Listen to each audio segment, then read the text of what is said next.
ವಾಲಿಯನ್ನು ಯುದ್ಧಕ್ಕೆ ಕರೆಯುತ್ತೇನೆ. ವಾಲಿ ಬಾ ಯುದ್ಧಕ್ಕೆ. ಘೋರ ಕಾರದಿ ಕೂಗೆ ಕೇತು ಹರಿದ ಕೋಪಾಗ್ನಿಗಿಲ್ದ ಏಳಲು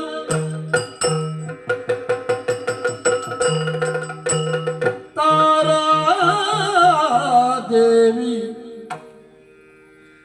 ವಿವೇಕದಿ ತಡೆದ ಪ್ರಾಣೇಶಗಿಂತೆಂದಳೋ ಪ್ರಾಣೇಶಗಿಂತೆಂದಳೋ ಓ ಓ ಸ್ವಾಮಿ, ಪಲ್ಲಂಗದಿಂದ ನಾನು ಎದ್ದಾಕ್ಷಣ ನೀನು ನನ್ನ ಕಾಲು ಹಿಡ್ಕೊಂಡಿದ್ದಿ. ಹೌದು, ಏನೇ ಇದು? ಯಾಕೆ? ನಾನು ತಾರಾ ಅಂತ ನೆನಪಿಸಬೇಕಾದಂತಹ ಸ್ಥಿತಿ ಬಂತಲ್ಲ ಅಂತ ನನಗೆ ಆಶ್ಚರ್ಯ ಆಗುವುದು ಸ್ವಾಮಿ. ನನಗೆ ಕೆಲವು ಸಲ ನಾನೇ ಯಾರು ಅಂತ ನನಗೆ ಮತ್ತೊಬ್ಬರು ಹೇಳುವಾಗ ಗೊತ್ತಾಗುವುದು. ಹೌದಾ? ಇಂಥ ಪ್ರಕರಣದಲ್ಲೆಲ್ಲ ನಾನು ಬಹಳ ಸಿಟ್ಟಿಗೆ ಹೋದ್ರೆ ಮತ್ತೆ ತಣಿವಾಗ ಗೊತ್ತಾಗುವುದು ನಾನು ಅಂತ. ಯಾಕೆ ಹೀಗಾಯಿತು ಅಂತ ಕೇಳಿದರೆ, ರಾತ್ರಿಯ ಕಾಲ ಸುಖವಾಗಿ ನಿದ್ರಿಸುತ್ತಿದ್ದೀರಿ ಎನ್ನುವಂತಹ ಭರವಸೆಯಲ್ಲಿಯೇ ನಾನು ನಿಮ್ಮ ಸನಿಹದಲ್ಲಿ ಒರಗಿಕೊಂಡವಳು. ಆದ್ರೆ ಬಾಕಿದ್ದವರಿಗೆ ಅದನ್ನು ಸಹಿಸಲಿಕ್ಕೆ ಆಗುವುದಿಲ್ಲಲ್ಲ. ಒಮ್ಮಿಂದೊಮ್ಮೆಲೆ ಬೆಚ್ಚುತ್ತಾ ಇದ್ದೀರಿ. ಕೇಳ್ತಾ ಉಂಟಲ್ಲ ಅವನ ಸ್ವರ. ನಮ್ಮ ಅಂತಃಪುರವೇ ಬೊಬ್ಬೆರಿಯುವ ಹಾಗೆ, ಒಡೆದು ಹೋಗುವ ಹಾಗೆ ನಿಮ್ಮ ಸ್ವರ ಕೇಳಿಸುತ್ತಾ ಉಂಟು. ಸುಗ್ರೀವನ ಕಂಠ. ಹಾ ಹಾ, ಅದ ವಿಷಯ. ನನಗೆ ಕಂಠ ಕಾದು. ನಿಮ್ಮ ಕಣ್ಣುಗಳನ್ನು ನೋಡಿದ್ರೆ ಕೆಂಪಾಗಿ ಕಾಣಿಸುತ್ತಿದೆ. ಈ ರಾತ್ರಿಯ ಕಾಲದಲ್ಲಿಯೂ ಹುಬ್ಬುಗಳನ್ನು ಗಂಟಿಕ್ಕಿಕೊಂಡಿದ್ದೀರಿ. ನಿಮ್ಮ ಮುಷ್ಟಿಯನ್ನು ಮತ್ತಷ್ಟು ಬಲಪಡಿಸಿಕೊಳ್ಳುತ್ತಾ ಇದ್ದೀರಿ. ಗೋಡೆಗೆ ಬಡಿಬೇಕೋ ಅಲ್ಲ ಅವನ ಮಂಡೆಗೆ ಬಡಿಬೇಕೋ ಅಂತ ನೋಡುದು ನನಗೆ. ನಾನು ನಿಮ್ಮ ಕಾಲು ಹಿಡಿದಿದ್ದೇ ಒಳ್ಳೆಯದಾಯಿತು ಅಂತ ಈಗ ಅನ್ನಿಸುವುದು. ಮಂಚದಿಂದ ಕೆಳಗೆ ಇಳಿದವಳೇ ನಿಮಗೆ ಸಮವಾಗಿ ನಿಂತಿದ್ದರೆ ಬಹುಶಃ ಆ ಮುಷ್ಟಿ ಪ್ರಹಾರಕ್ಕೆ ಮೊದಲು ಬಲಿಯಾಗುವಳು ನಾನೇ ಆಗಿರುತ್ತಿದ್ದನೋ ಏನೋ. ಹೇಳಲಿಕ್ಕೆ ಸಾಧ್ಯ ಇಲ್ಲ. ಹಾಗಿದ್ದೀರಲ್ಲ ಸ್ವಾಮಿ. ಯಾಕೆ ಏನು ಎನ್ನುವ ಹಾಗೆ ಆಶ್ಚರ್ಯಚಕಿತಳಾಗಿ ನಿಮ್ಮನ್ನೇ ನೋಡುತ್ತಾ ಇದ್ದೇನೆ. ನಿಮ್ಮನ್ನು ಇದೇ ಮೊದಲ ಬಾರಿಗೆ ನೋಡುವುದ? ಎಂತೆಂತಹ ಪ್ರಕರಣದಲ್ಲಿ ಎಲ್ಲ ನಿಮ್ಮನ್ನು ಕಂಡವಳು. ಆದರೆ ಇಂತಹ ಸ್ಥಿತಿಯಲ್ಲಿರುವಂತಹ ಪತಿದೇವರನ್ನು ಕಂಡಂತಹ ನೆನಪು ನನಗಾಗುತ್ತಾ ಇಲ್ಲ. ಏನು ಸ್ವಾಮಿ ಇದು? ಯಾಕೆ ಹೀಗೆ ಅಂತ ಅರ್ಥ ಆಗುತ್ತಾ ಇಲ್ಲ.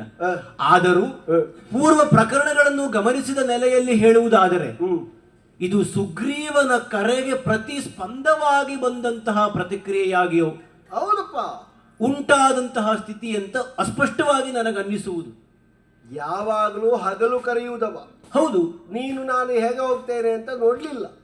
ಇವತ್ತು ನನ್ನ ಒಟ್ಟಿಗೆ ನೀನಿರುವಾಗ ಅವ ಕರೆದಾಗ ನಾನು ಪ್ರತಿಕ್ರಿಯೆಯಲ್ಲಿ ಎದ್ದದ್ದು. ಅದು ನಿನಗೆ ಪಕ್ಕ ಖಂಡಿತಷ್ಟೇ. ಹೌದು ಸ್ವಾಮಿ, ನಾವು ಯಾವಾಗಲೂ ಹೀಗೆ ಹೋಗುದು. ಹಾಗಾಗಿ ನಿಮ್ಮ ಈ ಸ್ಥಿತಿಯನ್ನು ನೋಡಿದರೆ ಮುಂದಾಗಬಹುದಾದಂತಹ ಸ್ಥಿತಿಯನ್ನು ನಾನು ಗಣಿಸಿ ಯೋಚಿಸುವುದು ಅಂತಾದರೆ ಇದು ನೀತಿ ಅಲ್ಲ ಸ್ವಾಮಿ. ನೀತಿ ಅಲ್ಲ ಸ್ವಾಮಿ.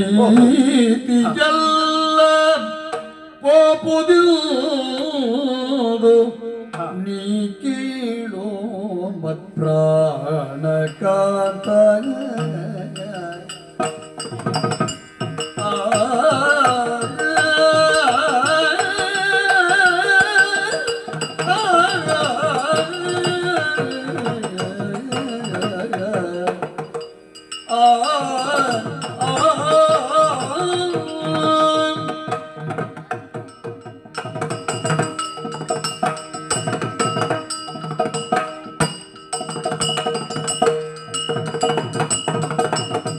ನೀತಿಯಲ್ಲ ಪಾಪುದಿಲ್ತು ನೀ ಕೇಳೋ ಮತ್ಪ್ರಾಣ ಕಾಂತ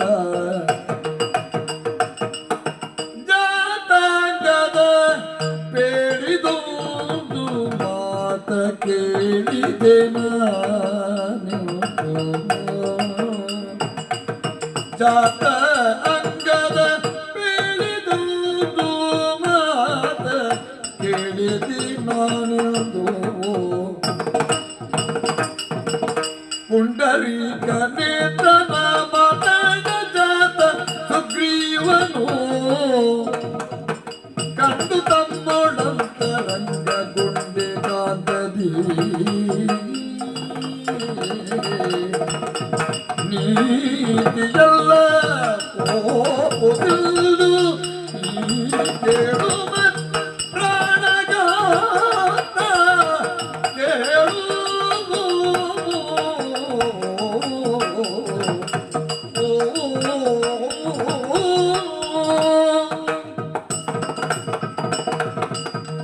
ಪ್ರಾಣಕಾಂತ, ತಾರ ನೀವು ಹೊರಟಂತಹ ಆ ಸ್ಥಿತಿಯನ್ನು ಹ್ಮ್ ನಾನು ಯೋಚಿಸಿದಾಗ ಹ್ಮ್ ಯಾಕೋ ನನ್ನ ಮನಸ್ಸಿಗೆ ಹೀಗೆ ಅನ್ನಿಸುವುದು ಸ್ವಾಮಿ, ಹೇಗೆ? ಇದು ನೀತಿ ಅಲ್ಲ ಎನ್ನುವ ಹಾಗೆ. ನೀತಿಯ ನಿಮಗೆ ಹೇಳುವಷ್ಟು ದೊಡ್ಡವಳು ಖಂಡಿತ ಈ ತಾರೆ ಅಲ್ಲವೇ ಅಲ್ಲ. ಮನೆಯ ಒಳಗಿನ ಜಗಳಕ್ಕೆ ಕರೆಯುತ್ತಿರುವ ಸುಗ್ರೀವನಲ್ಲಿ ನೀತಿ ಅಂತದ್ದು ಸುಮ್ಮನೆ ನಾಲ್ಕು ಹೊಡೆದು ಬರುವುದಷ್ಟೇ. ಅದು ನಿಮ್ಮ ಈವರೆಗಿನ ಸ್ಥಿತಿಯಾಗಿದ್ದಿದ್ದರೆ ನಾನು ಎಂದಾದರೂ ಸುಗ್ರೀವನಿಗೆ ಪೆಟ್ಟು ಕೊಡುವ ಸಂದರ್ಭದಲ್ಲಿ ಬಂದು ತಡೆದದ್ದುಂಟ ಸ್ವಾಮಿ? ಅವ ಮಾಡಿದ ತಪ್ಪು ನಿನಗೂ ಗೊತ್ತುಂಟಲ್ಲ. ನಾನು ಸಾಯದೆ ಹ ನಿನ್ನನ್ನು ವಿಧವೆ ಅಂತ ಮಾಡಿದ್ದಾನಲ್ಲವ.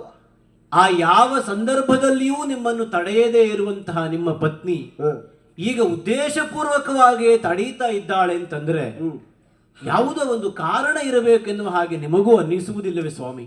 ಕೆಲವು ಸಲ ಯೋಚನೆಗೆ ಬಂದದ್ದೆಲ್ಲ ಕಾರಣ ಆಗಬೇಕು ಅಂತ ಇಲ್ಲ. ಹ ಏನೀಗ ನಿನ್ನ ಯೋಚನೆ?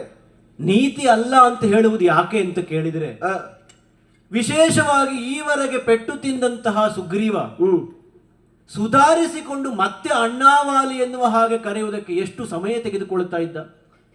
ಅವನಿಗೆ ಸಮಯವೇ ಇಲ್ಲ. ಕೆಲವು ಸಲ ಅಲ್ಲ, ಇಷ್ಟು ಬೇಗ ಕರ್ತದಿಲ್ಲ ಅಲ್ವಾ? ಬಹುಶಃ ನಾನು ಹೊಡೆಯುವಾಗ ಎಲ್ಲೋ ಹಿಂದಿನ ನರಕ್ಕೆ ಪೆಟ್ಟಾಗಿದೆ ಅವರದ್ದು ಮಂಡೆಗೆ, ಹಾಗಾಗಿ ಬಿದ್ದಿದ್ದ. ನಾನು ತುಳಿಯುವಾಗ ಎಲ್ಲಿಗೋ ಒಂದು ನರಕ್ಕೆ ಬಿದ್ದಿದೆ ಅದು. ಹಾಗೆ ನಿಮ್ಮ ತರ್ಕ. ಯಾವಾಗಲೂ ಕರೆಯುವಾಗ ಅಣ್ಣ ಅಂತ ಒಂದು ಹೇಳ್ತಿದ್ದ. ಈ ಬಾರಿ ಕರೆಯುವಾಗ ರೀತಿಯೇ ಬದಲಾಗಿದೆಯಲ್ಲ ಸ್ವಾಮಿ? ಅಣ್ಣ ಹೋಗಿದೆ, ಅದು ಮರ್ತೋಗಿದೆ. ಅದು ಎಂತದೋ ಒಂದು ನರ. ಅಣ್ಣ ಎನ್ನುವ ಸಂಬಂಧವನ್ನೇ ಬಿಟ್ಟಿದ್ದಾನೆ ಎಂಬಲ್ಲಿಗೆ. ಅಲ್ಲ, ನಾನು ಅವನನ್ನು ತಮ್ಮ ಅಂತ ಸಂಬಂಧದಲ್ಲಿ ಇಟ್ಟುಕೊಳ್ಳೇ ಇಲ್ಲ. ಬಿಡುವುದಂತ ನಾನು ಮೊದಲೇ ಬಿಟ್ಟಿದೆ. ಆದರೂ ಅವನಲ್ಲಿ ಅದು ಎಂಥದ್ದೋ ಒಂದು ಭಾವ ಇತ್ತು. ಹಾಗಾಗಿ ಪ್ರತಿ ಬಾರಿಯೂ ಆ ಅಣ್ಣ ಅನ್ನೋದನ್ನು ಸೇರಿಸಿಯೇ ಕರೀತಾ ಇದ್ದವ. ಸ್ವಲ್ಪ ಸಮಯದ ಮೊದಲಷ್ಟೇ ನಿಮ್ಮಿಂದ ಪೆಟ್ಟು ತಿಂದು ಬೆನ್ನು ತೋರಿಸಿ ಓಡಿ ಹೋದಂತಹ ಸುಗ್ರೀವ ಬಿದ್ದಿದ್ದ ಅಲ್ಲಿ. ಮತ್ತೆ ಈ ರಾತ್ರಿಯ ಕಾಲದಲ್ಲಿ ಬಂದು ಯುದ್ಧಕ್ಕೆ ಕರೀತಾನೆ ಅಂತಂದ್ರೆ ಇದಕ್ಕೆ ಯಾವುದೋ ಒಂದು ಬಲವಾದ ಕಾರಣ ಉಂಟು. ಅದೇ ನಾನು ಹೇಳಿದರಲ್ಲ, ತಲೆಗೆ ಪೆಟ್ಟಾಗಿದೆ. ಹಾಗಲ್ಲ ಸ್ವಾಮಿ. ಯಾಕೆ ಈ ಕಾರಣವನ್ನು ನಾನು ಮುಂದಿಡುತ್ತಾ ಇದ್ದೇನೆ ಅಂತ ಕೇಳಿದ್ರೆ, ನಮ್ಮ ಮಗನಾದಂತಹ ಅಂಗದ ಹೀಗೆ ಸಂಚರಿಸುವಂತಹ ಸಂದರ್ಭ ಒಂದು ಗಹನವಾದ ವಿಷಯವನ್ನು ತಂದು ನನ್ನಲ್ಲಿ ತಿಳಿಸಿದ್ದಾನೆ ಸ್ವಾಮಿ. ಏನ್ ಹೇಳಿದ? ಎಲ್ಲಿಂದ ತಂದ ವಿಷಯ? ಹೇಗೆ ವಿಷಯ? ಋಷ್ಯಮುಖ ಪರ್ವತದಿಂದಲೇ ಬಂದಂತಹ ವಿಷಯ. ಇದು ಬೇರೆ ಯಾರ ಕುರಿತಾಗಿಯೋ ಇದ್ದದ್ದಲ್ಲ. ಮತ್ತೆ ಸುಗ್ರೀವನಿಗೂ ಸುಗ್ರೀವನಿಗೆ ಸಂಬಂಧಪಟ್ಟವರಿಗೂ ಇರುವಂತಹ ವಿಷಯ. ಏನಂತೆ? ನಿಮ್ಮಲ್ಲಿ ಹೇಳುವುದಕ್ಕೆ ಬಹುಶಃ ಅಂಜಿಕೆಯಾಗಿ ನನ್ನಲ್ಲಿ ಬಂದು ಹೇಳಿದ ಅಂತ ನಾನು ಭಾವಿಸುವುದು. ಅದು ಗಂಡು ಮಕ್ಕಳು ಯಾವತ್ತಿದ್ರು ಅಮ್ಮನಲ್ಲೇ ಹೇಳುದು. ಹೇಳುವುದೇ ಇಲ್ಲ. ಆದರೂ ಹೇಳಿದ ವಿಷಯ ಕೇಳಿದಾಗ ನಿಮಗೆ ಮುಟ್ಟಿಸಬೇಕಾದದ್ದು ನನ್ನ ಹೊಣೆಗಾರಿಕೆ ಅಂತ ನನಗನ್ನಿಸಿತು ಸ್ವಾಮಿ. ಅದು ಬಹುಶಃ ಅವನಿಗೂ ಗೊತ್ತಿರಬಹುದು. ಅಮ್ಮನಲ್ಲಿ ಹೇಳಿದ್ರೆ ಅಪ್ಪನಲ್ಲಿ ಹೇಳ್ತಾರೆ, ಮುಟ್ಟುತ್ತದೆ ಅಂತ. ಈ ಮಕ್ಕಳು ಅಮ್ಮನಲ್ಲಿ ಹೇಳುದು ಯಾಕೆ? ಅಪ್ಪ ಏನಾದ್ರೂ ಕೊಡುವುದಿದ್ರೆ ಕೊಡ್ಲಿ ಅಂತ. ಇದು ಬಹುಶಃ ಹಾಗೆಯೇ ಹೇಳಿದ್ದು ಅಂತ. ಕೇವಲ ಸುಗ್ರೀವನೊಬ್ಬನೇ ನಿಮ್ಮನ್ನು ಎದುರಿಸುವುದಕ್ಕಾಗಿ ಈಗ ಕರೆದದ್ದಲ್ಲ, ಮತ್ತೆ ಸುಗ್ರೀವನಿಗೆ ಬಲರೂಪವಾಗಿ ಮತ್ತಿರುವರು ಸೇರಿಕೊಂಡಿದ್ದಾರೆ. ಅಯ್ಯೋ, ಅವನೊಟ್ಟಿಗೊಂದು 4 ಜನ ಇರುವುದು ಮಂಗಗಳು. ಅದುವೇ ಬಲ ಅವನಿಗೆ, ಮತ್ತೆಂತದ್ದು? ಇದು ಬೆಟ್ಟದ ತುದಿಯಲ್ಲಿದ್ದ ಬಂಡೆಕಲ್ಲಲ್ಲಿ ಕೂತು ಒಡ್ಡೋಲಗ ಕೊಡ್ತಾನೆ. ಇದು ವಾನರರ ವಿಷಯ ಅಲ್ಲ ಸ್ವಾಮಿ. ಮತ್ತೆ ಇದು ಈರರು ನರರ ವಿಷಯ. ನರರು? ವಾನರನಾದ ಸುಗ್ರೀವನೊಂದಿಗೆ ಸೇರಿಕೊಂಡಿರುವ ಇಬ್ಬರು ನರರು. ಮಂಗಗಳೊಟ್ಟಿಗೆ ಸೇರಿದ ಮನುಷ್ಯರು ಒಂದು ಅರೆ ಮಂಗಗಳೇ.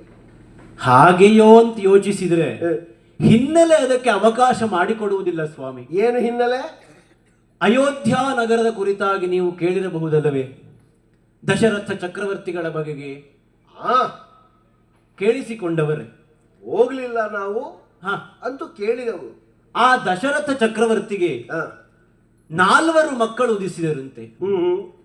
ಅದರಲ್ಲಿ ಮೊದಲನೆಯವನೇ ರಾಮ ಎನ್ನುವಂತಹ ಅಭಿಧಾನಕ್ಕೆ ಪಾತ್ರನಾದವನು. ಪಿತೃವಾಕ್ಯವನ್ನು ಪರಿಪಾಲಿಸುವುದಕ್ಕಾಗಿ ತನ್ನ ಅನುಜನಾದಂತಹ ಲಕ್ಷ್ಮಣನೂ ಸತಿಯಾದಂತಹ ಸೀತೆಯನ್ನೂ ಕರೆದುಕೊಂಡು ವನಗಮನವನ್ನು ಮಾಡಿದನಂತೆ. ಹೀಗೆ ಬರುವಂತಹ ಸಂದರ್ಭ ಪಂಚವಟಿಯ ಪ್ರದೇಶದಲ್ಲಿರುವಾಗ ದುಷ್ಟನಾದಂತಹ ರಾವಣ, ನಿಮ್ಮ ಸಖ್ಯವನ್ನು ಮಾಡಿದಂತಹ ಅದೇ ರಾವಣ ಸ್ವಾಮಿ, ನಮಗೆ ಸಖ್ಯ ಉಂಟು, ಅದು ಒಮ್ಮೆ ಆಗಿದೆ, ಆ ನಂತರ ಅಲ್ಲಿಗೆ ನಾನು ಹೋಗಲು ಇಲ್ಲ, ಅವ ಇಲ್ಲಿಗೆ ಬರ ಸಂಬಂಧ ಬೆಳೆದದ್ದೇನೂ ಇಲ್ಲ. ಆ ದುಷ್ಟನಾದ ರಾವಣ ಸೀತೆಯನ್ನು ಅಪಹರಿಸಿದನಂತೆ. ಓಹೋ. ಸೀತಾನ್ವೇಷಣೆಯ ಕಾಯಕದಲ್ಲಿ ತೊಡಗಿಕೊಂಡ ರಾಮ ಅನುಜನಾದ ಲಕ್ಷ್ಮಣನನ್ನು ಕರೆದುಕೊಂಡು ಹೀಗೆ ಸಾಗುತ್ತಾ ಸಾಗುತ್ತಾ ಬರುವ ಸಂದರ್ಭ ನಿಮ್ಮ ಅಳಿಯನಾದಂತಹ ಆ ಹನುಮಂತನ ದೃಷ್ಟಿಗೆ ಅವರು ನಿಲುಕಿದರಂತೆ.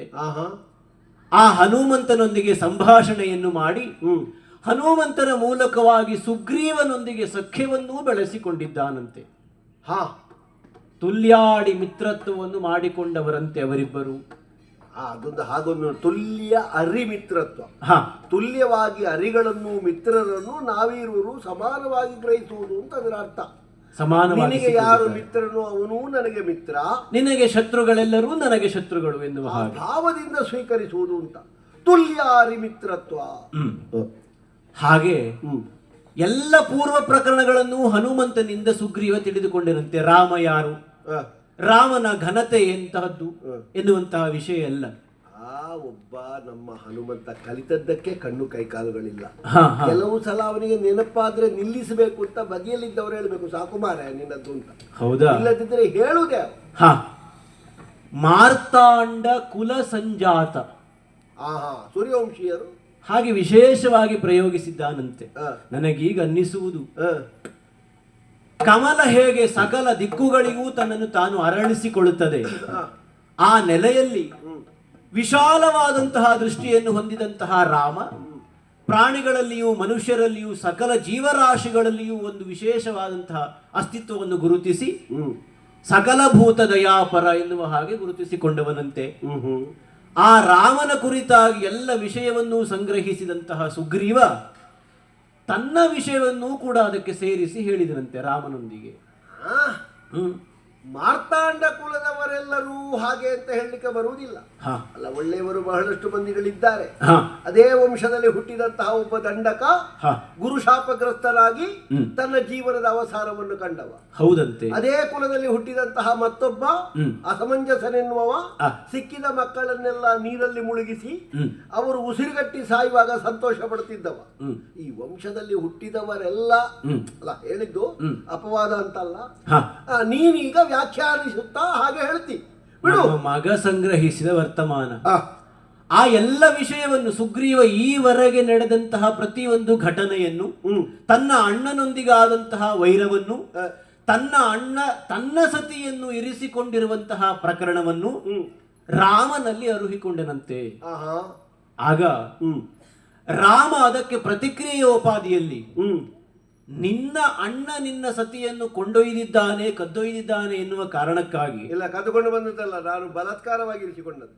ಈ ಕದ್ದುಕೊಳ್ಳುವುದಕ್ಕೂ ಬಲಾತ್ಕಾರವಾಗಿ ಇರಿಸುವುದಕ್ಕೂ ತುಂಬಾ ವ್ಯತ್ಯಾಸ ಉಂಟು. ಅವನಿಗೆ ಅರಿವಿಗೆ ಬಾರದ ಹಾಗೆ ಕದ್ದುಕೊಂಡು ಬರುವುದು, ಬಲಾತ್ಕಾರವಾಗಿ ಅವನ ಎದುರೇ ನಿನ್ನ ಹೆಂಡತಿ ನನ್ನೊಟ್ಟಿಗೆ ಇರುವುದು, ಇದು ಕದ್ದುಕೊಂಡು ಬಂದದ್ದಲ್ಲ. ಹಾಗಾದ್ರೆ ಹೀಗಾಯಿತು. ಈ ಪ್ರಕರಣವನ್ನು ಹೇಳುವಂತಹ ಸಂದರ್ಭದಲ್ಲಿಯೇ ನಿನ್ನ ಅದು ಹೇಳುವಾಗ ನನಗೆ ನಾಲೆಗೆ ತಡವರಿಸ್ತದೆ ಸ್ವಾಮಿ. ಹೇಗೆ? ನಿನ್ನ ಸತಿಯನ್ನು ನಿನಗೆ ದೊರಕಿಸಿಕೊಡುವಲ್ಲಿ ನಿನ್ನ ಅಣ್ಣನಾದ ವಾಲೆಯನ್ನು ಕೊಂದಾದರೂ ಸತಿಯನ್ನು ಒದಗಿಸಿಕೊಡುತ್ತೇನೆ. ಈ ಕೆಲವು ಸಲ ಕೆಲವರು ಅವರಷ್ಟಕ್ಕೆ ಮಾತಾಡುವಾಗ ನಾವು ಎಣಿಸುವುದು, ಅಯ್ಯೋ ಆ ಮಾತಿನಲ್ಲಿ ನನಗೆ ಏನು ಅನಿಸ್ತದೆ ಗೊತ್ತಾ? ಏನು ಸ್ವಾಮಿ? ಒಂದು ಕಾಲದಲ್ಲಿ ಚೆನ್ನಾಗಿ ಚಿತ್ರ ಬಿಡಿಸುವವನೊಬ್ಬ ತನ್ನದ್ದಾದಂತಹ ಕಲಾಕೃತಿಯನ್ನು ಅನಾವರಣಗೊಳಿಸುವುದಕ್ಕಿಂತ ಮೊದಲು ತಿದ್ದಿ ತೀಡಿ ಏನೊಂದೂ ಲೋಪದೋಷಗಳಿಲ್ಲದಂತೆ ಹಾ ಅನ್ಯಾದೃಶ್ಯವಾಗಿ ಮೂಡಿಸುವ ಹೊತ್ತಿನಲ್ಲಿ ಹೇಗೆ ಅವರದ್ದಾದಂತಹ ಕೌಶಲ್ಯ ಕಾಣಿಸ್ತದೋ ಹಾಗೇ ಇರುವಂತಹ ಚಿತ್ರಿತರಾಗಿ ನೀನು ಇದು ತನಕ ಮಾತಾಡಿದ ಮಾತುಗಳೆಲ್ಲ ಒಗಟಾಗಿರ್ಲಿಲ್ಲ, ಸರಾಗವಾಗಿ ನನಗೆ ಅರ್ಥವಾಗುವ ಹಾಗೇ ಇತ್ತು. ನನ್ನನ್ನು ಕೊಂದಾದರೂ ಏನು ಮಾತಾಡ್ತೀಯೇ? ನನ್ನ ವಿಕ್ರಮದ ಬಗ್ಗೆ ನಿನಗೆ ಗೊತ್ತುಂಟಲ್ಲ, ಗೊತ್ತಿದ್ದು ನೀನು ಹೇಗೆ ಮಾತಾಡ್ತೀಯ ಅಂತಾದ್ರೆ ಅವರ ಮಾತಿನಲ್ಲಿ ನನ್ನ ವಿಕ್ರಮಕ್ಕೆ ಸಡ್ಡು ಹೊಡೆದಿರುವ ವಿಚಾರಗಳು ಏನು ಅಂತ ಬೇಕೋ ಬೇಡ ಸ್ವಾಮಿ. ಅಂತಹ ಪೂರ್ವ ಪ್ರಕರಣವನ್ನು ನಾನು ಉದಾಹರಿಸುವುದಕ್ಕೆ ಶಕ್ತಳಾಗುತ್ತೇನೆ. ಹೇಗೆ? ನಿಮ್ಮ ತಮ್ಮ ಕೇವಲ ರಾಮನ ಕುರಿತಾಗಿ ಕೇಳಿದ ಮಾತ್ರಕ್ಕೆ ರಾಮನನ್ನು ಮಿತ್ರ ಎನ್ನುವ ಹಾಗೆ ಸ್ವೀಕರಿಸಿ ತನ್ನ ಅಳಲನ್ನು ಹೇಳಿಕೊಂಡು ಅವನನ್ನು ನಂಬಿದ್ದು ಮಾತ್ರವೇ ಅಲ್ಲ, ಮತ್ತೆ ರಾಮನಲ್ಲಿ ಅಂತಹ ಬಲ ಉಂಟೋ, ವಾಲಿಯನ್ನು ಎದುರಿಸುವಂತಹ ಸಾಮರ್ಥ್ಯ ಇರುವಂತಹ ವ್ಯಕ್ತಿಯೋ ರಾಮ ಎನ್ನುವುದನ್ನು ಪರೀಕ್ಷೆಗೆ ಒಡ್ಡಿ ಆಮೇಲೆ ಪ್ರಮಾಣ ಅಂತ ಒಪ್ಪಿಕೊಂಡಿದ್ದಾನೆ. ಸಂಶಯದ ಪಿಶಾಚಿಯವ ಅವ ಯಾರನ್ನು ಅವನನ್ನೇ ಅವ ಕೆಲವು ಸಲ ನಂಬುವುದಿಲ್ಲ ಅಂತವ. ಸಿಕ್ಕಿದವರ ಕೈಕಾಲು ಹಿಡ್ಕೊಂಡು ಅಯ್ಯೋ ನನ್ನ ಮರ್ಯಾದೆ ತೆಗೆದ. ಯಾವ ಪ್ರಕರಣ ಅಂತ ಕೇಳಿದ್ರೆ ಅದನ್ನೂ ನಾನು ಆಡುತ್ತೇನೆ, ಲಾಲಿಸಬೇಕು ಸ್ವಾಮಿ. ಏನು? ದೊಂದು ಬೀಜ ಕಾಯವ ಕಾಲಿಂದ ಚಿಮ್ಮಿ ಯೋಜನಕ್ಕೆ ಕಾಂತ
ಸ್ವಾಮಿ, ಯಾವುದೋ ಕೇಳಿಕೆಯ ಮಾತನ್ನೇ ನಂಬಿಕೊಂಡು ರಾಮನನ್ನು ಮಿತ್ರ ಅಂತ ಸ್ವೀಕರಿಸಿದ್ದಾದರೂ ಸ್ವೀಕರಿಸಿದ ಮೇಲೆಯೂ ತನ್ನ ಅನುಮಾನವನ್ನು ಅವನಲ್ಲಿ ವ್ಯಕ್ತಪಡಿಸಿದ್ದಾನಂತೆ.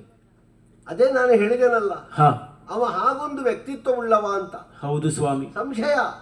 ನಿಮ್ಮ ಪರಾಕ್ರಮ ಎಷ್ಟು ಎನ್ನುವುದು ಚೆನ್ನಾಗಿ ತಿಳಿದಿದೆ ಸುಗ್ರೀವನಿಗೆ. ನಿಮ್ಮನ್ನು ಎದುರಿಸಬೇಕು ಅಂತಾದ್ರೆ ಅದಕ್ಕಿಂತ ಅತಿಶಯವಾದ ಕಾರ್ಯವನ್ನು ಆ ರಾಮ ಮಾಡಿದ ಅಂತಾದರೆ ವಾಲೆಯನ್ನು ನಿಗ್ರಹಿಸುವುದಕ್ಕೆ ರಾಮ ಸಮರ್ಥನಾಗುತ್ತಾನೆ ಎನ್ನುವುದು ಅವನದೊಂದು ನಂಬಿಕೆ. ಆ ಕಾರಣಕ್ಕಾಗಿ ನೀವೇ ಹಿಂದೆ ಮಾಡಿದಂತಹ ಕಾರ್ಯ ಏನು?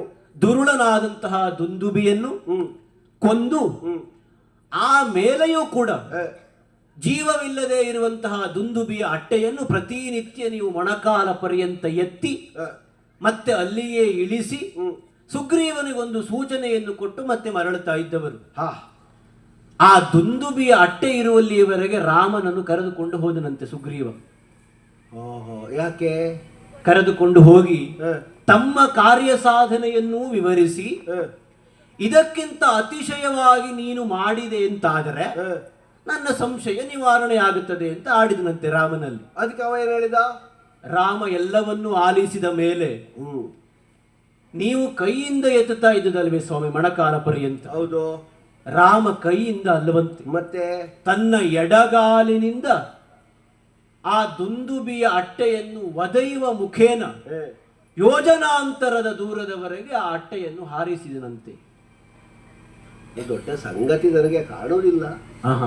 ಇಳಿಜಾರು ಪ್ರದೇಶದಲ್ಲಿ ಒಂದು ಬಂಡೆಯನ್ನು ನಾವು ದೂಡಿದ್ರೆ ಅದು ಮತ್ತೆ ಹಾರಿ ಹಾರಿ ಹಾರಿ ಹಾರಿ ಉರುಳಿ ಬೀಳುತ್ತದೆ.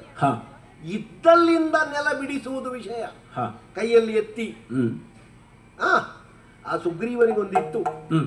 ಯಾವಾಗಲೂ ನಾನು ಅಂಗ ಸಾಧನೆ ಮಾಡುವಾಗ ಆ ಅಟ್ಟೆಯನ್ನು ಎತ್ತಿ ಮೇಲೆ ನೋಡುವಾಗ ಕದ್ದು ಮುಚ್ಚಿ ಅಲ್ಲಿ ಇಲ್ಲಿ ಇಣುಕುತ್ತಿದ್ದ ಮಂಗ. ಅದನ್ನೊಂದು ಅಲ್ಲಿಂದ ನಿವಾರಿಸಬೇಕು ಅಂತ ಇತ್ತು. ಬಹುಶಃ ಇವನಿಂದ ಅದನ್ನು ಮಾಡಿಸಿದ್ದಾರೆ.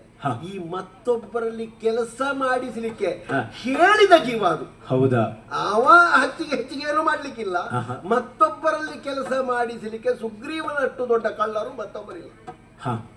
ಅದನ್ನು ಆಯ್ತಾ, ಅದೇ ನನಗೆ ಶಬ್ದ ಕೇಳಿತು ಒಂದು ಏನೋ ಉರುಳಿದ ಹಾಗೆ. ಅದು ಹೋಯ್ತಾ? ಹೌದು. ನಮಗಿನ್ನು ಎಲ್ಲಿಯಾದ್ರೂ ನೋಡ್ಬೇಕಂದ್ರೆ ದೈಹಿಕ ಸಾಮರ್ಥ್ಯದಲ್ಲಿ ರಾಮ ವಾಲಿಗೆ ಸರಿಗಟ್ಟಬಹುದು ಹೀಗೆ ನಂಬಿಕೆ ಬಂತಂತೆ. ಆದರೂ ಅವನ ಸಂಶಯ ನಿವಾರಣೆ ಆಗ್ಲಿಕ್ಕಿಲ್ಲ ಅಂದ್ರೆ ಇವನೇ ಸಂಶಯ. ಹೌದು. ಮತ್ತೆ ಆಮೇಲೆ ನೀವು ಧನುರ್ವೇದದಲ್ಲಿಯೂ ವಿಶೇಷವಾದ ಪರಿಣತಿಯನ್ನು ಹೊಂದಿದವರು. ಹೌದು. ಶರಚಾಪವನ್ನು ಬಳಸಿಯೂ ನಿಮ್ಮ ಪರಾಕ್ರಮವನ್ನು ತೋರಿಸುವುದಕ್ಕೆ ಶಕ್ತರಾಗಿರುವವರು. ಆ ನೆಲೆಯಲ್ಲಿಯೂ ರಾಮನ ಪರಾಕ್ರಮವನ್ನು ಪರೀಕ್ಷಿಸಬೇಕು ಅಂತ ಅನ್ನಿಸಿತಂತೆ. ಹಾಗಾಗಿ ಮತ್ತೆ ನಿಮ್ಮದ್ದೇ ಕಾರ್ಯವನ್ನು ತೋರಿಸುವುದಕ್ಕೆ ಕರೆದುಕೊಂಡು ಬಂದನಂತೆ. ಎಲ್ಲಿಗೆ? ಸಪ್ತ ತಾಲ ವೃಕ್ಷಗಳ ಬಳಿಗೆ. ಅಲ್ಲಿ ಎಂತದ್ದು ಕೆಲಸ ಉಂಟವರಿಗೆ? ನೀವು ಪ್ರತಿನಿತ್ಯ ಆ ಸಪ್ತ ತಾಲ ವೃಕ್ಷಗಳ ಶಿರಚ್ಛೇದನವನ್ನು ಮಾಡಿ ಪುನಃ ಚಿಗುರುವ ಹಾಗೆ ಮಾಡುತ್ತಾ ಇದ್ದವರು. ಹೌದು. ಅದು ತೋಟಗಾರಿಕೆಯಲ್ಲಿ ಹಾಗೆ. ಅದು ಏನು ಸ್ವಾಮಿ? ಕತ್ತರಿಸುವುದು. ಹೌದು. ಅದು ಪೂರ್ತಿ ಕತ್ತರಿಸಲಿಕ್ಕಿಲ್ಲ, ಚಿಗುರುವಷ್ಟು ಕತ್ತರಿಸುವುದು. ಅದು ಗೊತ್ತಿದ್ದವರಿಗೆ ಮಾತ್ರ ಗೊತ್ತುಂಟು. ಕೃಷಿಯ ಬಗ್ಗೆ ಗೊತ್ತಿಲ್ಲದೆ ಇದ್ದವರು ಒಟ್ಟು ಕತ್ತರಿಸಿ ಮಾರನೇ ದಿವಸ ಬಾಡಿ ಹೋಗೋದು. ಹೌದು. ನಾನು ಚಿಗುರುವಷ್ಟು ಕತ್ತರಿಸ್ತಾ ಇದ್ದೆ. ಅದನ್ನೇ ಆಡಿದನಂತೆ ರಾಮ. ವಾಲಿ ಮಾಡಿದಷ್ಟೇ ಕಾರ್ಯವನ್ನು ತಾನೂ ಮಾಡಿದರೆ ಮತ್ತೆ ವಾಲಿಗೂ ನನಗೂ ಸಮಾನತೆ ಅಂತ ಆಗಬಹುದು. ವಾಲಿಗಿಂತ ಅತಿಶಯ ಅಂತ ಆಗಬೇಕು ಅಂತಾದರೆ ಅದಕ್ಕಿಂತ ಅಧಿಕವಾದ ಕಾರ್ಯವನ್ನೇ ಮಾಡಬೇಕಲ್ವ ಅಂತ ಕೇಳಿದ. ಅದು ಕೆಲವರೆಲ್ಲ ಇರ್ತಾರೆ. ಹೇಗೆ ಸ್ವಾಮಿ? ಅವರು ಮಾಡಿದಷ್ಟೇ ನಾವು ಮಾಡಿದರೆ ನಾವು ಅವರಷ್ಟೇ ಆಗುದಿಲ್ಲ ಅಲ್ವಾ? ಒಬ್ಬ ಊಟ ಮಾಡಿ ತಟ್ಟೆ ತೊಳೆದಿರ್ತಾನೆ, ಮತ್ತೊಬ್ಬ ಊಟ ಮಾಡಿ ತಟ್ಟೆ ತೆಗೆದು ಬಿಸಾಡ್ತಾನೆ. ಅದಕ್ಕಿಂತ ಹೆಚ್ಚು ಅವನಿಗಿಂತ ಹೆಚ್ಚು ಮಾಡಿದ್ರು ಮಾರ ದಿವಸ ತಟ್ಟೆ ಇಲ್ಲ. ಇದು ಹಾಗಾಗಲಿಲ್ಲ ಸ್ವಾಮಿ. ತಾಲವೃಕ್ಷದ ಬಳಿಗೆ ಬಂದಂತಹ ರಾಮ ಸೂಕ್ಷ್ಮವಾಗಿ ಪರೀಕ್ಷಿಸಿದನಂತೆ.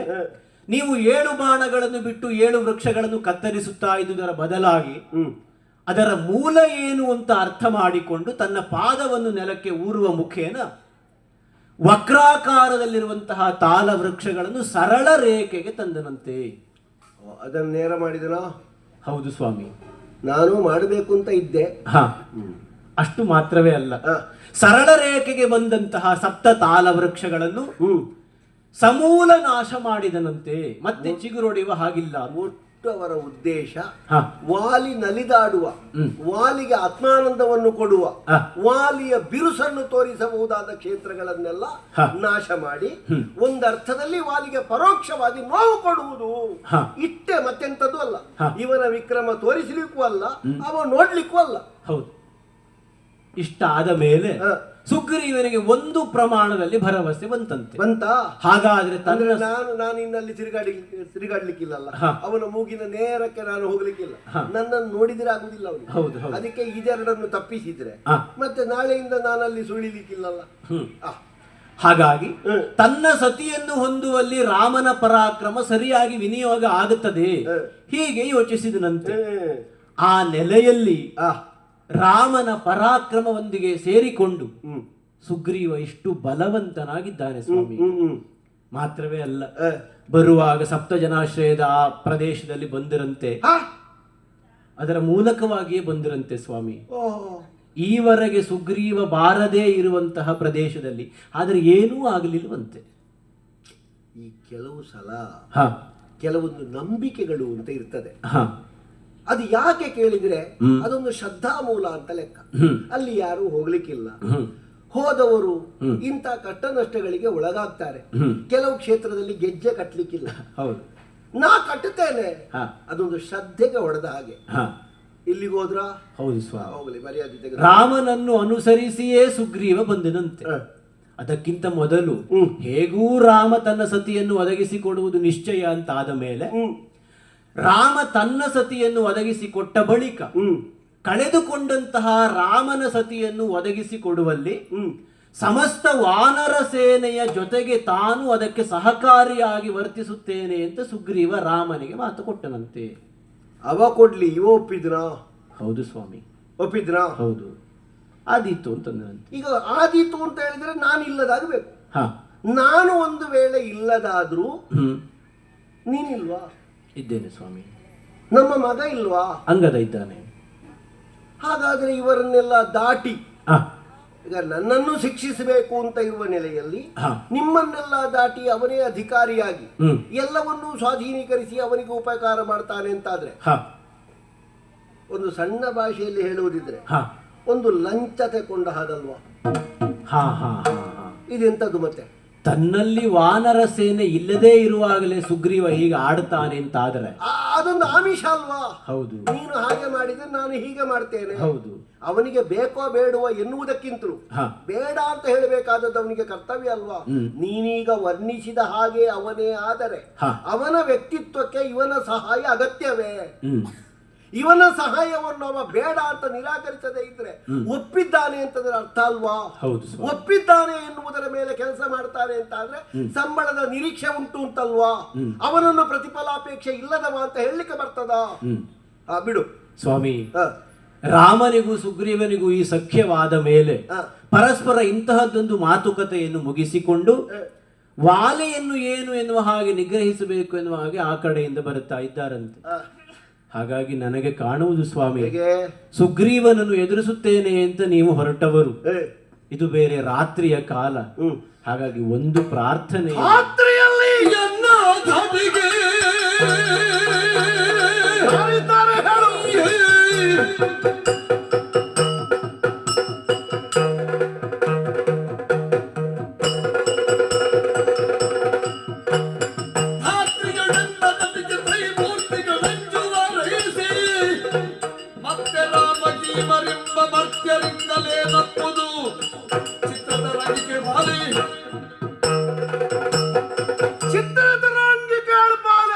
ಸ್ವಾಮಿ, ಧಾತ್ರಿಯಲ್ಲಿ ವಾಲಿಯ ಧಟಿಗೆ ಸರಿಗಟ್ಟುವಂತಹ ವಿಕ್ರಮಾತಿಶಯ ಉಳ್ಳವರು ಯಾರಿದ್ದಾರೆ?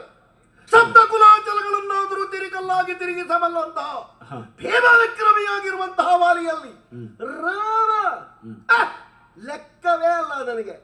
ಸುಗ್ರೀವನಿಗೆ ಹೆದರುವ ಕಾಲವೂ ಇಲ್ಲ, ರಾಮವನೊಟ್ಟಿಗೆ ಇದ್ದಾನೆ ಎನ್ನುವುದಾಗಿ ಒಳಗೆ ಕುಳಿತುಕೊಳ್ಳುವ ಪ್ರಮೇಯವೂ ಇಲ್ಲ. ಅದಕ್ಕಿಂತ ಆಚೆಗೆ ಏನಾದ್ರೂ ಇದ್ರೆ ಹೇಳು ಸ್ವಾಮಿ. ಇದೆಲ್ಲವೂ ಅಂಗದನಿಂದ ನಾನು ಸಂಗ್ರಹಿಸಿದಂತಹ ವರ್ತಮಾನವಾದರೆ ಸ್ವತಃ ನನ್ನ ಅನುಭವಕ್ಕೆ ಬಂದ ಸಂಗತಿಗಳನ್ನು ಇರಿಸಿಕೊಂಡು ಆಡುವುದು ಅಂತಾದರೆ ಹೇಗೆ?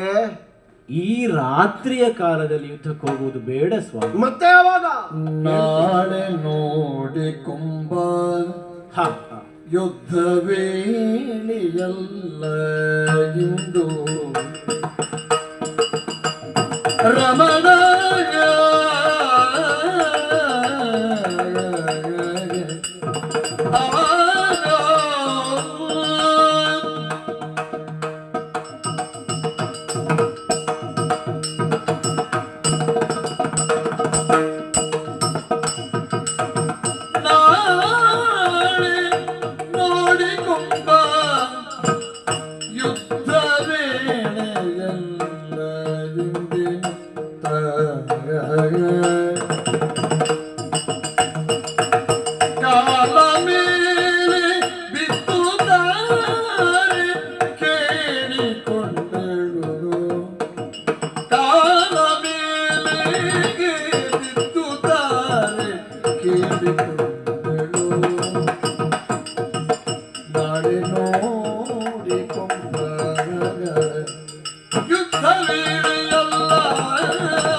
ಸ್ವಾಮಿ, ಯಾಕೋ ನನಗಾದಂತಹ ಕೆಲವು ಶಕುನಗಳನ್ನು ಗಮನಿಸಿದರೆ ನಿಜವಾಗಿ ನಿಮ್ಮನ್ನು ಕಳುಹಿಸುವುದಕ್ಕೆ ಮನಸ್ಸಾಗುತ್ತಾ ಇಲ್ಲ ಸ್ವಾಮಿ. ಯಾಕೆ? ನನ್ನ ಬಲಗಣ್ಣು ಅದುರುವುದನ್ನು ನಾನು ಗಮನಿಸಿದ್ದೇನೆ. ನರಿ ಊಳಿಡುವುದನ್ನು ನಾನು ಕೇಳಿಸಿಕೊಂಡಿದ್ದೇನೆ. ಆಗಸವನ್ನು ಪರೀಕ್ಷಿಸಿದರೆ ಯಾವುದೋ ಅಶುಭವಾಗಲಿಕ್ಕಿದೆ ಮುಂದೆ ಎನ್ನುವಂತಹ ಸೂಚನೆ ಕೊಟ್ಟ ಪ್ರಾಕೃತಿಕ ಸ್ಥಿತಿಯನ್ನು ನಾನು ಗಮನಿಸಿದವಳೆ. ಅದು ಸುಗ್ರೀವನಿಗೆ ಅಂತ ತಿಳ್ಕೊ, ಪ್ರಕೃತಿ ನಮಗೆ ಮಾತ್ರ ಅಲ್ಲಲ್ಲ, ಅವರಿಗೂ ಕಾಣ್ತದಲ್ಲ. ಆದರೂ ಸ್ವಾಮಿ, ಈ ಎಲ್ಲ ವಿಷಯಗಳನ್ನು ಈ ಶಕುನದೊಂದಿಗೆ ಜೋಡಿಸಿದಾಗ ಇದು ನಮಗೇ ಮುಂದೆ ಹೀಗಾಗುವುದಕ್ಕಿದ್ರೆ ನಾವು ಇಂದು ಅದನ್ನು ಅರಿತುಕೊಂಡ್ರೆ ಸರಿಪಡಿಸಿಕೊಳ್ಳುವುದಕ್ಕಾಗುತ್ತದೆಯಲ್ಲ ಸ್ವಾಮಿ. ಹೇಗೆ? ರಾತ್ರಿಯ ಕಾಲ, ರಾತ್ರಿಯ ಕಾಲದಲ್ಲಿ ಯುದ್ಧಕ್ಕೆ ಹೊರಟಿರುವಂತಹದ್ದು ರಾಜನಾದಂತಹ ತಮಗೆ ಇದು ನೀತಿಯಲ್ಲ ಎನ್ನುವುದು ಒಂದು ನೆಲೆಯಾದರೆ ನಮ್ಮ ಮಗನಾದ ಅಂಗದನ ಬದುಕನ್ನು ನಾವು ನೋಡಬೇಡವೇ ಸ್ವಾಮಿ? ಈಗ ರಾತ್ರಿಯ ವೇಳೆಯಲ್ಲಿ ಅರಸನಾದ ನಾನು ಹೋಗಬಾರದು ಅಂತ ಇದ್ರೆ ನೀನು ಹೇಳಿದ ಸೂರ್ಯವಂಶೀಯನಿಗೆ ನಿಷಿದ್ಧ ಅಲ್ವಾ? ಅದು ನಿಜ. ಸೂರ್ಯವಂಶೀಯ ಈಗ ಈ ಚಂದ್ರನ ವಿಹಾರದ ಹೊತ್ತಿನಲ್ಲಿ ಅವರಿಗೆ ಸರಿಯೋ? ಬೆಳಕಿನಲ್ಲಿ ಮಾಡುವವರಿಗೆ ಅಂದ್ರೆ ಬೆಳಕಿನ ವ್ಯವಹಾರದಲ್ಲೇ ಇರುವವರಿಗೆ ಕತ್ತಲೆಯ ವ್ಯವಹಾರ ಸರಿಯಾ? ವಾಲಿ ಬಿಡು, ಅವನಿಗೆ ಸರಿಯಾ? ಸುಗ್ರೀವನಿಗೆ. ಈಗ ನಿನ್ನ ಯೋಚನೆ ಪ್ರಕಾರ ಸುಗ್ರೀವನಿಗೆ ಹಿಂದಿನಿಂದ ಬೆಂಬಲ ಕೊಡುವವ ರಾಮ ಹೌದು ಅಂತ ಇದ್ರೆ, ಅರಸನಾದ ನನಗೆ ರಾತ್ರಿ ಯುದ್ಧ ನಿಷಿದ್ಧವಾದ್ರೆ ಸೂರ್ಯವಂಶೀಯನಾದಂತಹ ರಾಮ ಅವನನ್ನು ಕರ್ಕೊಂಡು ಬಂದದ್ದು ಸರಿಯಾ? ಹಾಗೆ ನೀವು ಯೋಚಿಸುವುದು. ನಾನು ಈ ತರ್ಕಕ್ಕಿಂತ ಆಚೆಗಿನ ವಿಷಯವನ್ನು ಗಮನಿಸುವುದು. ನೋಡುವ ನಿನ್ನ ಭಾವನೆಯಲ್ಲಿ ಏನು? ಈ ಎಲ್ಲ ಶಕುನಗಳನ್ನು ನೋಡಿದ ಮೇಲೆಯೂ ನಾಳೆ ನೋಡಿಕೊಂಬ ಅಂತ ನನಗನ್ನಿಸುವುದು ಸ್ವಾಮಿ. ಅದೆಂತದ್ದು ಆ ವಾಕ್ಯ ಅರ್ಥ ಆಗ್ಲಿಲ್ಲಲ್ಲ. ನಾಳೆ ನೋಡಿಕೊಂಬ ಅಂದ್ರೆ ಈಗ ಈ ದಿನದ ನಾಳೆಯೋ ಅಲ್ಲ, ನಾಳೆ ಎನ್ನುವ ಜೀವನದ ದೀರ್ಘಾವಧಿಯೋ? ನಾಳೆಯ ಸೂರ್ಯೋದಯಕ್ಕೆ ಹೋಗಿ ಅಂತ ಅದರ ಅರ್ಥ ಅಲ್ಲ ಸ್ವಾಮಿ. ಮತ್ತೆ ನಮ್ಮ ನಾಳೆ ಅರ್ಥಾತ್ ನಮ್ಮ ಭವಿಷ್ಯದ ಕುರಿತಾಗಿ ನಾವು ಯೋಚಿಸಬೇಕು ಅಂತಾದರೆ ನಮ್ಮ ಉತ್ತರಾಧಿಕಾರಿಯಾದ ಅಂಗದ ಬೆಳೀತಾ ಇದ್ದಾನೆ. ನಮ್ಮ ನಾಳೆಗಳನ್ನು ನೋಡಿಕೊಳ್ಳುವ. ಹೌದು ಸ್ವಾಮಿ. ನಾಳೆ ನೋಡಿ ಕೊಂಬ ಯುದ್ಧವನ್ನು ಕೊಳ್ಳುವುದು ಅಂತ ಅರ್ಥ ಅಲ್ಲ. ಮತ್ತೆ ಇದು ಯುದ್ಧ ವೇಳೆಯೇ ಅಲ್ಲ. ನಮ್ಮ ಬದುಕಿಗೆ ಯುದ್ಧ ಬೇಕೋ ಸ್ವಾಮಿ? ಯುದ್ಧವಾಗುವುದಕ್ಕೆ ಮೂಲ ಕಾರಣ ಯಾವುದು ಅಂತ ಯೋಚಿಸಿದರೆ ಕಳೆದುಕೊಂಡಂತಹ ಸತಿಯನ್ನು ಪಡೆದುಕೊಳ್ಳುವುದಕ್ಕಾಗಿ ಸುಗ್ರೀವನದ್ದು ಇಂತಹದ್ದೊಂದು ಪ್ರಯತ್ನ. ನೀವು ಕೊಡುವುದಿಲ್ಲ ಎನ್ನುವ ನೆಲೆಯಲ್ಲಿ ಪ್ರತಿ ಬಾರಿ ಇವನನ್ನು ಶಿಕ್ಷಿಸುವುದಕ್ಕೆ ಮುಂದಾಗುವುದು. ಸರಿ. ಸಹೋದರಿಯ ಸಂಬಂಧಕ್ಕಿಂತ ವಿಶೇಷವಾದ ಸಂಬಂಧ ಉಂಟೋ ಸ್ವಾಮಿ? ಈಗ ಅವನ ಹೆಂಡತಿಯನ್ನು ಅವನಿಗೆ ಒಪ್ಪಿಸಿ ಕೊಟ್ಟಿರಿ ಅಂತಾದರೆ ಈ ಯುದ್ಧವೋ ಜಗಳವೋ ಇದರ ಅನಿವಾರ್ಯತೆ ಉಳಿಯುತ್ತದೆಯೋ? ಎಲ್ಲರೂ ಒಟ್ಟಾಗಿ ಬದುಕುವಂತಹ ಒಂದು ಸುಂದರ ಗಳಿಗೆ ನಮ್ಮದಾಗುವುದಿಲ್ಲವೇ ಸ್ವಾಮಿ? ಅಲ್ಲ, ಕೊಡದೇ ಇರ್ಲಿಕ್ಕೆ ಕಾರಣ ಏನು ಅಂತ ನಿನಗೆ ಗೊತ್ತುಂಟಲ್ಲ? ಹೌದು ಸ್ವಾಮಿ. ನಾನು ಜೀವಂತ ಇರುವಾಗಲೇ ನನ್ನ ಬೊಜ್ಜದ ಊಟ ಮಾಡಿಸಿದ್ದಾರೆ ನಿನಗೆ. ಹೌದು ಸ್ವಾಮಿ. ನನ್ನ ಹೆಂಡತಿಗೆ ಅಲ್ಲ ಹೇಳಿದ್ದು ನಾನು. ಹೌದು. ನೀನು ವಿಧವೆಯಾಗ್ಲಿಕ್ಕಿಲ್ಲ, ಕಡಲ ಸುತೆ ಕಡಲಲ್ಲಿ ಹುಟ್ಟಿದವಳು. ಹೌದು. ಅದು ಬಿಡು, ಗಂಡು ಮಗನ ತಾಯಿ ನೀನು. ಆದ್ರೆ ನಿಮ್ಮನ್ನೆಲ್ಲ ನಂಬಿಸಿದ್ದು ಹೌದಲ್ಲ ಸುಗ್ರೀವ? ಹೌದು ಸ್ವಾಮಿ. ನಾನು ಸಾಯದೆ ಶಾಸ್ತ್ರ ಏನ್ ಹೇಳ್ತದೆ?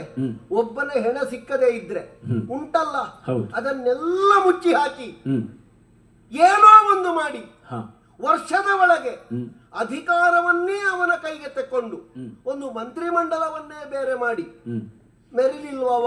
ಹೌದು ಸ್ವಾಮಿ. ನಾನು ಬರುವಾಗ ನಿನ್ನ ಹೆಗಲಲ್ಲಿಯೂ ಇರ್ಲಿಲ್ವ ಅವನ ಕೈ? ಇತ್ತು ಸ್ವಾಮಿ. ನೀನು ಕೂತದ್ದು ಯಾಕೆ ಕೇಳಿದ್ರೆ ನಿನ್ನ ಮಗ ಅಂದ್ರೆ ನನ್ನ ಮಗ. ಹೌದು. ಸಾಮ್ರಾಟ ಇಲ್ಲ ಅಂತಾದ್ರೆ ಸಾಮ್ರಾಟನ ಮಗ. ರಾಜ ಪದವಿಯಲ್ಲಿ ಅವ ಇದ್ದ. ಒಂದು ಸರಿಯಾದಂತಹ ಸಹೋದರಿಯ ಭಾವಕ್ಕೆ ಅವ ಮನ ಕೊಡುವುದಿದ್ರೆ ಅಣ್ಣ ಸತ್ತ ಅತ್ತಿಗೆ ತಾಯಿಗೆ ಸಮಾನಳು. ಅಣ್ಣನ ಮಗ ನಾನು ಬೇರೆ ಅಲ್ಲ, ಅವ ಬೇರೆ ಅಲ್ಲ. ಅವನನ್ನು ಕುಳ್ಳಿರಿಸುವುದು ಕೆಳಗೆ ದಾಸಾನುದಾಸನಾಗಿ ಅವ ದುಡಿಬೇಡುವ. ಹಾಗಾದ್ರೆ ಅವ ಮಾಡಿದ ಮೋಸ ಎಷ್ಟು? ಅಂತಹ ವಂಚಕನನ್ನು ನಾನು ಮನಸ್ಸು ಸ್ವೀಕರಿಸಬೇಕೋ ಎನ್ನುವ ನೆಲೆಯಲ್ಲಿ ಹುಟ್ಟಿದ ದ್ವೇಷ ಇದು ತನಕ ಅಗಾಧವಾಗಿ ಬೆಳೆದು ಬಂದಿದೆ. ಒಂದು ದಿನವಾದರೂ ನಾನು ತಪ್ಪು ಮಾಡಿದೆ ಅಣ್ಣ ಅಂತವ ಬರ್ಲಿಲ್ಲ. ಬಾ ಯುದ್ಧಕ್ಕೆ ಅಂತಲೇ ಬಂದದ್ದು ಬಿಟ್ರೆ ಸರ್ವಸ್ವ ಅಪರಾಧ ಕ್ಷಮಿಸು ಎನ್ನುವ ಭಾವಕ್ಕೆ ಅವನು ಬರಲೇ ಇಲ್ಲ. ಅದನ್ನು ನಾನು ಕಾದದ್ದು. ಬರ್ಲಿಲ್ಲಲ್ಲ ಅವ. ಆದರೆ ಆ ಪ್ರಕರಣ ಇಲ್ಲಿಯವರೆಗೆ ಬಂದು ಮುಟ್ಟಿತಲ್ಲ ಅಂತ ಭಯವಾಗುವುದು. ಹೌದು. ರಾಮನ ಕುರಿತಾಗಿ ಇನ್ನೂ ಅಷ್ಟು ವಿಷಯಗಳನ್ನು ನಾನು ಕೇಳಿಸಿಕೊಂಡವಳು. ಹೇಗೆ? ಆ ರಾಮ ಬಾಲ್ಯ ಕಾಲದಲ್ಲಿ ತಾಟಕಿಯನ್ನು ಸಂಹರಿಸಿದಂತೆ, ಮಾರೀಚನನ್ನು ಹಾರಿಸಿದಂತೆ, ಸುಬಾಹುವನ್ನು ಕೊಂದನಂತೆ, ಶಿವಧನುಸ್ಸನ್ನು ಎತ್ತಿದನಂತೆ, ಇನ್ನು ಅನೇಕ ವರ್ತಮಾನಗಳನ್ನು ಕೇಳಿಸಿಕೊಂಡವಳು. ನೋಡಿ, ಇಷ್ಟು ನಿನಗೆ ಅರ್ಥ ಆಗಿದೆ. ಆ ಮಂಗನಿಗೆ ಗೊತ್ತಾಗಿದ? ಅವ ಹೇಳ್ತಾನೆ ಅಲ್ಲಿ ತಾಳ ವೃಕ್ಷ ಉಂಟು, ಇಲ್ಲಿ ಅದರ ಅಟ್ಟೆ ಉಂಟು ಅಂತ. ಮತ್ತೂ ಸಂಶಯ ಮೂಡಿತ್ತು ಅವನಿಗೆ ಇದನ್ನು ಕೇಳಿದ. ನಾನು ಹೇಳಿದ್ದು ಇದು ನಿನಗೆ ಅರ್ಥ ಆಗಿದೆ, ಅವನಿಗೆ ಅರ್ಥ ಆಗಿದ? ಅವನಿಗೆ ಅರ್ಥ ಆಗಲಿಲ್ಲ ಅಂತಾದ್ರೆ ನಾವು ಇವನಿಗೂ ಸ್ವಲ್ಪ ಅರ್ಥ ಮಾಡ್ಬೇಕಲ್ಲ, ಅದು ಅರ್ಥ ಇಲ್ಲದೆ ಇದ್ದದ್ದು ಅಂತ. ಹಾಗಾಗಿ ಇಷ್ಟೆಲ್ಲ ಮಾಡಿದ ಮೇಲೆಯೂ ದಕ್ಷಿಣೋತ್ತರ ಧ್ರುವಗಳಾಗಿ ಕಾಣಿಸಿಕೊಂಡಂತಹ ವಿಶ್ವಾಮಿತ್ರ ವಶಿಷ್ಠರು ರಾಮನ ಕುರಿತಾಗಿ ಒಂದು ಅನುಗ್ರಹ ಭಾವವನ್ನು ತಳೀತಾರೆ, ಅನುಗ್ರಹಿಸ್ತಾರೆ ಅಂತಾದರೆ ಇದೆಲ್ಲವನ್ನೂ ಒಳಗೊಂಡಂತಹ ರಾಮ, ಪುಂಡರೀಕ ದಳ ನೇತ್ರ, ಇದೆಲ್ಲ ಆಗಿ ಬಂದಂತಹ ರಾಮನ ಸಹಕಾರ ಸುಗ್ರೀವನಿಗೆ ಸಿಕ್ಕಿದೆ ಅಂತಾದರೆ ಈ ಯುದ್ಧದಲ್ಲಿ ನಿಮ್ಮನ್ನು ನಾನು ಹೇಗೆ ಯೋಚಿಸುವುದಕ್ಕೂ ಸಾಧ್ಯ ಇಲ್ಲ ಸ್ವಾಮಿ. ಹಾಗಾಗಿ ಬೇಡಿಕೊಳ್ಳುವುದು, ನಮ್ಮ ನಾಳೆಯ ಕುರಿತಾಗಿ ಈ ಯುದ್ಧವನ್ನು ನೀವು ತಪ್ಪಿಸುವುದಕ್ಕೆ ಮುಂದಾಗುತ್ತೀರಿ ಅಂತಾದ್ರೆ ನಮ್ಮ ಅಂಗದನಿಗೋಸ್ಕರವಾಗಿ ನಿಮ್ಮ ಮನಸ್ಸನ್ನು ನೀವು ಬದಲಾಯಿಸಿ ಸುಗ್ರೀವನಿಗೆ ಬೇಕಾದದನ್ನು ಕೊಟ್ಟು ಬಿಟ್ರಿ ಎಲ್ಲಿಯ ಯುದ್ಧ ಸ್ವಾಮಿ. ಹಾಗಾಗಿ ಬೇಡ ಅಂತ ನನ್ನ ಪ್ರಾರ್ಥನೆ ಸ್ವಾಮಿ. ಅಂಗದನಿಗಾಗಿ ನಾನು ಮರೆತು ಅವನನ್ನು ಮನ್ನಿಸಬೇಕು. ನಿಜ ಸ್ವಾಮಿ. ಈಗ ಅವನನ್ನು ಮನ್ನಿಸಿದ್ರೆ ಅವನ ಹೆಂಡತಿಯನ್ನು ನಾನು ಕೊಡಬೇಕು. ಹೌದು, ಕೊಟ್ರೆ ಸಾಕ. ಅವನ ಹೆಂಡತಿ ಅವನಿಗೆ ಸಿಕ್ಕಿದ್ರೆ ಅವರ ಮಾತಿನ ಮುಂದುವರಿಕೆ ಹೇಗೆ ಹೇಗೆ? ತನ್ನ ಹೆಂಡತಿಯನ್ನು ಒದಗಿಸಿಕೊಡ್ತೇನೆ ಅಲ್ಲ, ನಮ್ಮ ಸೇನೆಯನ್ನು ಅವನ ಹೆಂಡತಿಯ ಅನ್ವೇಷಣೆಗಾಗಿ ಬಳಸ್ತೇನೆ. ಸುಗ್ರೀವನ ಮಾತು ಯಾರು ಕೊಟ್ಟದ್ದು? ಯಾರು ಸುಗ್ರೀವ ಮಾತು ಕೊಟ್ಟದ್ದು? ಯಾರು? ಸುಗ್ರೀವ. ಹೌದು ಸ್ವಾಮಿ. ಈಗ ಸುಗ್ರೀವನ ಹೆಂಡತಿಯನ್ನು ನಾನು ಕೊಟ್ರೆ ಈ ಸೇನೆ ಯಾರ ಮಾತಿನ ಮೇರೆಗೆ ಹೋಗ್ಬೇಕು? ಸುಗ್ರೀವನ. ಹಾಗಾದ್ರೆ ಇಲ್ಲಿಗೆ ರಾಜ ಯಾರು? ಸುಗ್ರೀವನೇ. ನಾನು ಜೀವಂತ ಇದ್ದು ಅವನಾದ್ರೆ ಮತ್ತೆ ನಾನು ಸಾಯುವುದು ಒಳ್ಳೇದಲ್ವಾ? ಒಂದು, ನನ್ನ ಮಗನಿಗಾಗಿ ನಾನು ಮನ್ನಿಸಬೇಕು. ಸಿಗ್ತದ ನನ್ನ ಮಗನಿಗೆ? ಭವಿಷ್ಯ ಉಂಟಾ? ಇಲ್ವಾ ಸ್ವಾಮಿ? ಇಲ್ಲಲ್ಲ. ಸುಗ್ರೀವನನ್ನು ನಾನು ಒಪ್ಪಿಕೊಂಡ್ರೆ ಅಲ್ಲಿಗೆ ಮುಗೀತಲ್ಲ. ಸುಗ್ರೀವನಿಗೆ ನಾನು ಅವರಿಗೆ ಹೆದರಿ ಒಬ್ಬ ಸೂರ್ಯವಂಶೀಯ ಬಂದಿದ್ದಾನೆ ಎನ್ನುವುದರಿಂದ ಇನ್ನಿಲ್ಲ ಮಾರ ನಿನ್ನದ್ದು ಎಂತದ್ದು ಇಲ್ಲ, ನಿನ್ನದನ್ನೆಲ್ಲ ತೆಕ್ಕೋ ಅಂತ ನಾನು ಒಪ್ಪಿದ್ರೆ ನನ್ನ ಅಸ್ತಿತ್ವಕ್ಕೆ ಏನು ಮೌಲ್ಯ? ಅಲ್ಲ, ನಿನ್ನ ಭಾವದಲ್ಲಿಯೇ ನಾನು ವ್ಯವಹರಿಸುವುದಿದ್ರೆ ಬಂದವ ಯಾರು? ಸೂರ್ಯವಂಶೀಯ. ಅವ ಯಾವ ವಂಶದಲ್ಲಿ ಹುಟ್ಟಿದವ ಎನ್ನುವುದರಿಂದ ಅವರಿಗೆ ಈ ಪ್ರಪಂಚದಲ್ಲಿ ಏನು ಹೊಣೆ ಎನ್ನುವುದನ್ನು ಅರ್ಥ ಮಾಡಿಕೊಂಡ್ರೆ ಅದರ ವಿಶಾಲತೆ ಎಷ್ಟು ಎನ್ನುವುದನ್ನು ನಾವು ಮನಗಾಣಬೇಕಾಗ್ತದೆ.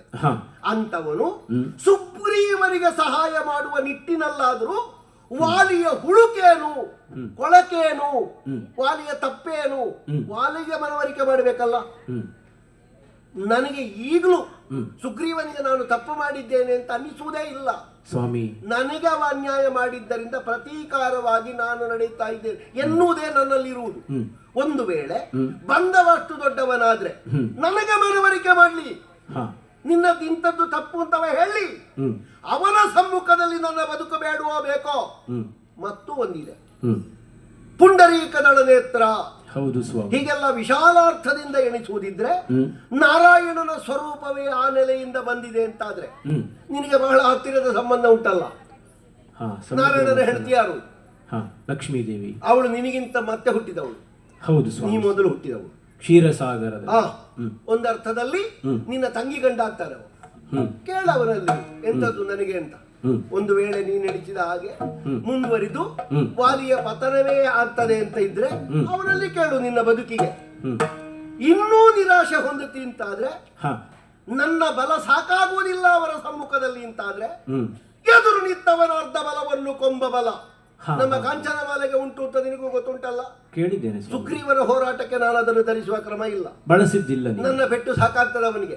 ಅಲ್ಲ, ಅವನ ಬೆನ್ನ ಹಿಂದೆ ನಿಂತು ಏನೋ ಒಂದು ಮಾಡುವುದಕ್ಕೆ ಬಂದಿದ್ದಾನೆ ಅಂತಾದ್ರೆ ನೋಡುವ, ನನ್ನ ಎದುರು ಬರ್ಲಿ ಅವ. ನನ್ನ ಮಾಲೆಯನ್ನು ತಕೊಂಡು ಬಂದು ನನ್ನ ಕೊರಳಿಗೆ ನಿನ್ನ ಕೈಯಾರೆ ಹಾಕು. ಚಿತ್ತದಲ್ಲಿ ಶಂಕೆ ಬೇಡ. ಮೇಲ್ಛಾವಣಿಯಲ್ಲಿ ನಿಂತು ನೋಡು, ಮಗನಾದ ಅಂಗದರ ಜೊತೆಯಲ್ಲಿ ಏನಾದರೂ ವಿಪರೀತ ಸಂಭವಿಸಿದ್ರೆ ಅಲ್ಲಿಗೆ ಬಾ. ಮತ್ತೆ ನೋಡೆನ್ನ ಕೈವಾಡ, ಶಂಕೆ ಬೇಡ ಸ್ವಾಮಿ. ಇಷ್ಟು ನೀವು ಆಡುತ್ತೀರಿ ಅಂತಾದರೆ ನಿಮ್ಮ ಮಾತನ್ನು ಧಿಕ್ಕರಿಸುವುದಕ್ಕೂ ಅಲ್ಲ ನಿಮ್ಮನ್ನು ಮತ್ತೆ ವಿರೋಧಿಸುವುದಕ್ಕೂ ಖಂಡಿತ ನಾನು ಮುಂದಾಗುವುದಿಲ್ಲ ಸ್ವಾಮಿ. ಯಾವತ್ತೂ ನನ್ನ ರಮಣ ವಿಜಯಿಯಾಗಿಯೇ ಬರಬೇಕೆನ್ನುವುದು ನನ್ನ ಮನಸ್ಸಿನ ಬಯಕೆ. ಯಾವುದೋ ಉಂಟಾದಂತಹ ಅಶುಭ ಶಕುನಕ್ಕೆ ನಾನು ಮನಸ್ಸನ್ನು ಕೊಟ್ಟದ್ದರಿಂದ ನನ್ನವರನ್ನು ಕಳೆದುಕೊಳ್ಳುತ್ತೇನಲ್ಲ ಎನ್ನುವಂತಹ ಒಂದು ದುಃಖ ನನ್ನನ್ನು ಕಾಡಿದ್ದು ನಿಜ. ಆದರೆ ಈ ಕ್ಷಣಕ್ಕೂ ನನ್ನ ಮನಸ್ಸು ಬಯಸುವುದನ್ನೇ. ನನ್ನ ಪತಿ ಎಲ್ಲಿಗೆ ಸಾಗಿದರೂ ವಿಜಯಮಾಲೆಯನ್ನು ಧರಿಸಿಯೇ ಮತ್ತೆ ಮನೆಯನ್ನು ಸೇರಬೇಕು ಎನ್ನುವ ಹಾಗೆ ಆಗಲಿ ಸ್ವಾಮಿ. ಕಾಂಚನ ಮಾಲೆಯನ್ನು ನನ್ನ ಕೈಯಾರೆ ನಿಮ್ಮ ಕೊರಳಿಗೆ ಹಾಕುತ್ತೇನೆ. ಅಷ್ಟು ಮಾತ್ರವೇ ಅಲ್ಲ, ನನ್ನ ಮನಸ್ಸನ್ನೇ ಅಲ್ಲಿ ಇರಿಸಿದ್ದೇನೆಯೋ ಎನ್ನುವ ಹಾಗೆ ವಿಜಯ ತಿಲಕವನ್ನೂ ನಿಮ್ಮ ಹಣೆಗೆ ಇರಿಸುತ್ತೇನೆ. ಆದಷ್ಟು ಬೇಗ ವಿಜಯಶೀಲರಾಗಿ ಬರುವ ನನ್ನವರನ್ನು ಕಾಣುವ ಹಾಗಾಗಲಿ ಎನ್ನುವ ಹಾಗೆ ಅಂತರಂಗದಲ್ಲಿಯೇ ಪ್ರಾರ್ಥನೆ ಮಾಡುತ್ತಾ ನಿಮ್ಮ ಪಾದಕ್ಕೆ ನಮಸ್ಕರಿಸಿ ಭಾರವಾದಂತಹ ಹೃದಯದಿಂದ ನಿಮ್ಮನ್ನು ಕಳುಹಿಸಿಕೊಡುವುದಕ್ಕೆ ಮುಂದಾಗುತ್ತೇನೆ ಸ್ವಾಮಿ. ಸರಿ ಸರಿ ಸರಿ ಇದು ಆಗಲಿ ಸ್ವಾಮಿ. ಏನಂತೆ ಪುರದ ಮಿತ್ರಿ ವೈರಿ ಸೇನೆಯೋ ಶರಭ ಶತಬಲಿ ಗದಿಗ ವಯ